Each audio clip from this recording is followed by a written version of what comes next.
নবজাতকের sepsis ৪ sepsis একটি সম্ভাব্য মারাত্মক অসুস্থতা যা শরীরের রক্ত এবং টিস্যু জুড়ে ব্যাকটেরিয়া ছড়িয়ে পড়ার কারণে ঘটে। ভাইরাস, ছত্রাক, পরজীবী এবং ব্যাকটেরিয়া সবই এর কারণ হতে পারে।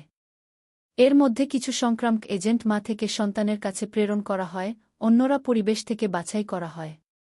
সেপসিসের লক্ষণগুলি মেনিনজাইটিসের মতো অনির্দিষ্ট এবং শিশু থেকে শিশু পর্যন্ত পরিবর্তিত হয়। একটি হ্রাস হৃদস্পন্দন, শ্বাস-প্রশ্বাসের অসুবিধা, জন্ডিস, খাওয়ানোর অসুবিধা, নিম্ন বা অস্থিতিশীল শরীরের তাপমাত্রা, অলসতা বা গুরুতর উচ্ছৃঙ্খলতা সবই সংক্রমণের লক্ষণ। এটি কিভাবে নির্ণয় এবং চিকিৎসা করা হয়?